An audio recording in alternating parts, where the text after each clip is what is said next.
with Gina. The news with Gina Grad. Well, we all know it's been a few years, but information is still coming out about Osama Bin Laden, and this is something that many people would not expect. Al-Qaeda founder Bin Laden may have secretly communicated with his terrorist associates by hiding coded messages in pornos. This is according to a new documentary. The new National Geographic special called Bin Laden's Hard Drive analyzes the extensive digital and written materials covered by Navy SEALs at the slain terrorist compound in Pakistan when the killing happened in 2011. The Daily Mail reports that that Bin Laden was found to be in possession of a trove of adult movies and erotic images that was described by officials as a fairly extensive collection of modern electronically recorded video at the time. And Peter Bergen, he's a CNN national security analyst and was the first Western journalist to interview Bin Laden on TV, raises the that Bin Laden may have been bearing encrypted instructions in his porn files. Are you sure that's not just a story he told 11 of his wives? You know what I mean? Like, hey, babe, I know you think I know you think I'm sitting up here in my fucking bunker watching porn all day. I'm fucking working. Do you understand me? The future of jihad depends on this. Yeah. You know Mr. Skin? Oh, you don't? Oh, okay. Well, the point is his wife doesn't bother him for looking at movies and trying to spot titties all day because that's his job. Yeah, that's how he brings home the bacon. I mean... Yeah, right. So if you could just back off a little and please knock before you come in and interrupt my... What? Why is my dick out? Session? Yeah. Well, why isn't your dick out? I know you are because... but what am I? Yeah, You know, the thing I say, funny, when you started talking about Bin Laden, I started thinking about porn before you said porn. And the reason, because whenever we talk to, God, I can't remember his name. Robert O'Neill. Yeah, Robert O'Neill, the guy who killed him, basically. It's like I always find a bunch of porn everywhere. Like the one thing that men never escape, they just never seem to escape is porn. No matter who they are, they're leaders, they're this, they're that, they're religious, they're everything else, but they're still into porn. And to your point, didn't we a few years ago do a story about how one of the highest, porn stat, in the country is in Utah? Yes, it unites us all. It's a great equalizer. But we can never really talk about it, so we don't realize that we both. It's like Jimmy and I knew each other for 6 months, and then at some point we said it was like that moment in sitcoms where they say "I love you." Where they go, but no, you go. No, you go. Well, I cut you off. What are you going to? Then they say it at the same time or whatever it is in the rom-com.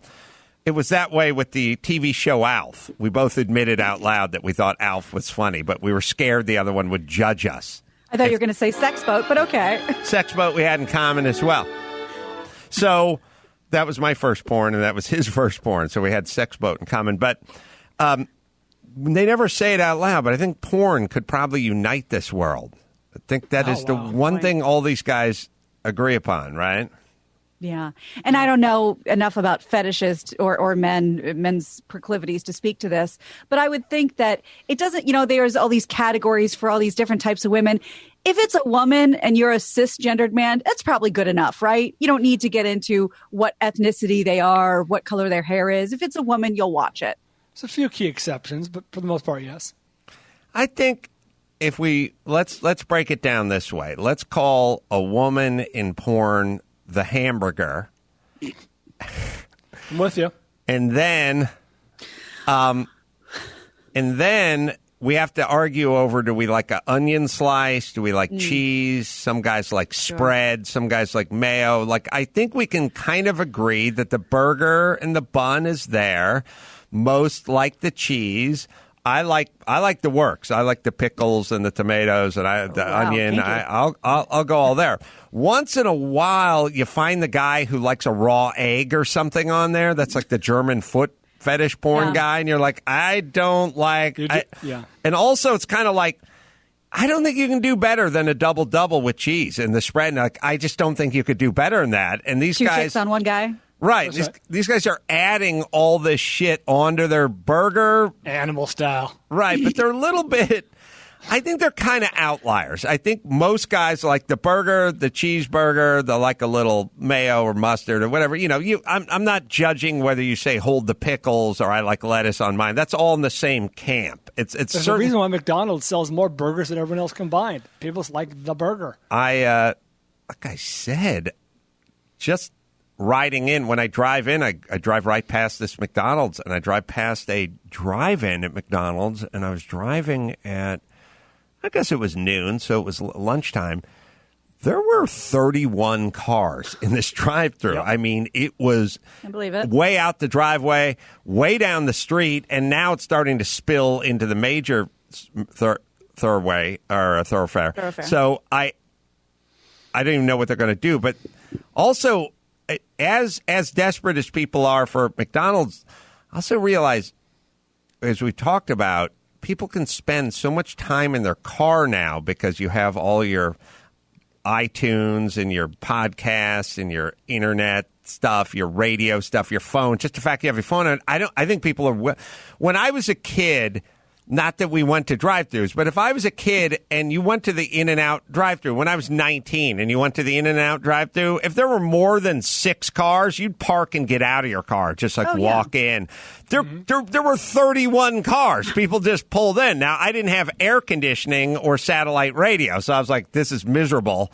I'm going inside. But people will just sit in their cars now, and I think, I was saying to someone yesterday, they were telling me, I'm thinking about buying a house, but it's an hour-long commute. I don't know if I'm down with the hour-long. I was like, what is a commute now? You're rolling phone calls. You're listening to podcasts. You're learning a second language. Like, what really, you're listening to Freakonomics, You're listening to a book on tape or whatever, audiobook. Like, what really is a commute these days? Just the fact that you can communicate with others. You can talk to people. You can have casual, friendly conversations, or you can get business done. Like, what is it? It doesn't mean what it used to mean. Yeah, it's a good That's point. super comfortable. Yeah. All right, let's see. So Bin Laden bad, porn good. That's right. what I got. Gotcha. There's a video with no audio that I have to show you just because I have to. I'll show you in a second. So everyone knows that Tom Cruise likes to do his own stunts, but this latest one that they've been teasing is insane. A new video shows the 58-year-old movie star riding a motorcycle off a mountain and parachuting down. It's the latest installment in the action series for Mission Impossible. It's Mission Impossible 7, and they've just resumed production. Now we're getting a glimpse into this. There's this giant ramp. You can show it. This giant ramp that just goes over the side of a mountain. We're watching him go over it right now. It looks like the track up to a roller coaster. He's off. There's a helicopter following him. He's down. They're going to show from another angle. And then you'll see him just sort of float down by parachute, teeny tiny. Yeah. There it is, the little blue parachute. The movie is set to be released next February, or this coming February, and that's presumably Tom Cruise. There's going to be a lot of movies coming out next year. Yeah. Wow. It's crazy. I'm picturing, when I was a kid, the loneliest man in America was the Maytag repairman. Right, that's right. And they used to run those commercials where it's like that guy, character actor, just sitting there bored off his ass. Like, it's the Maytag repairman, but they never need to be repaired. So he's sitting lonely playing solitaire in his office all day. I would have fired the guy after year 7 of never going out on a call. But anyway, Tom Cruise's stuntman,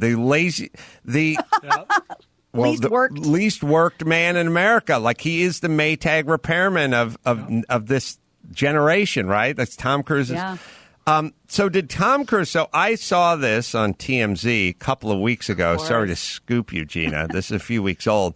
And I saw him go off the ramp and do the ramp, but I would be surprised. Now, let's not bring Tom's character into this. Some of this is just flat-out insurance. They just go, you're not doing this. You're not going to do this. I would be surprised if he did the motorcycle jump.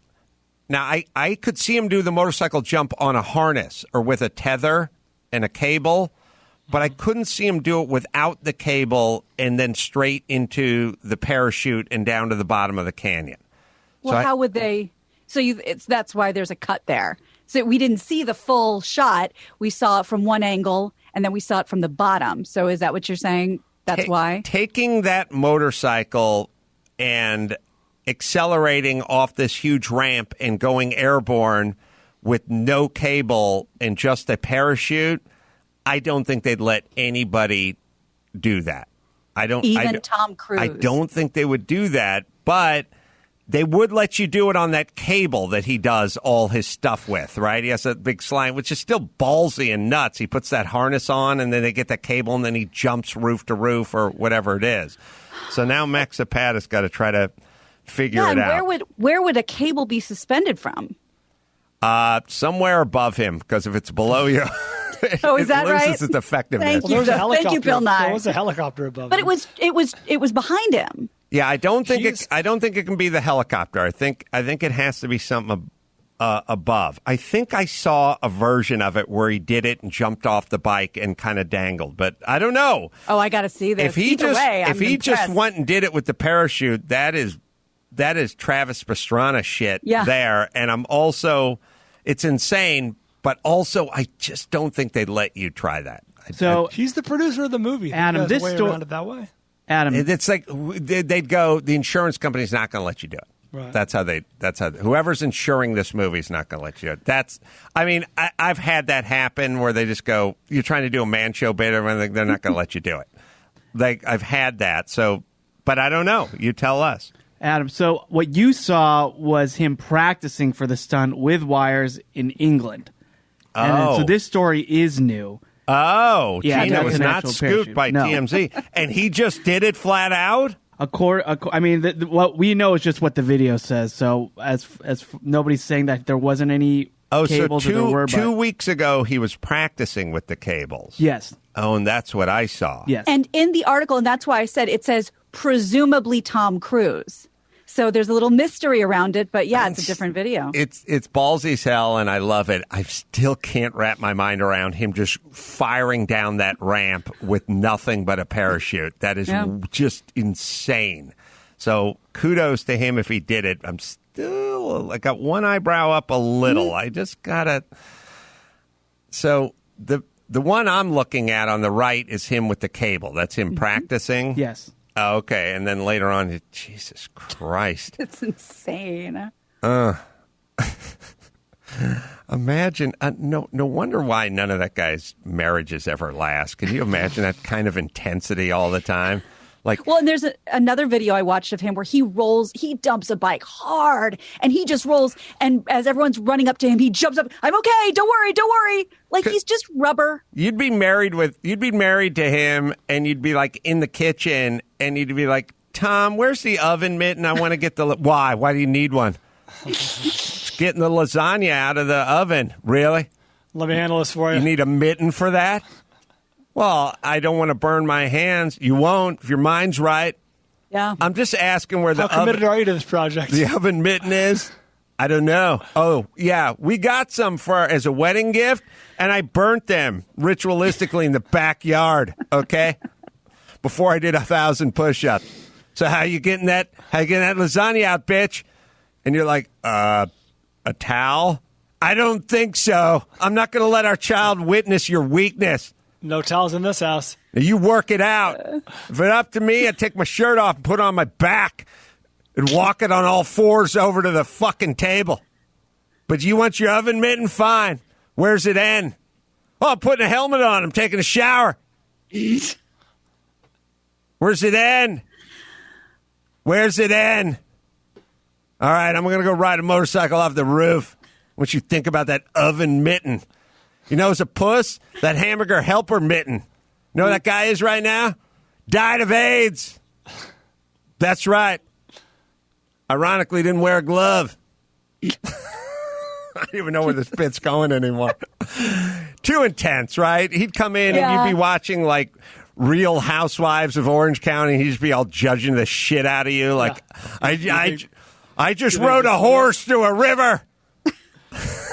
Oh, but continue with your Real Housewives. Yeah, awesome. You.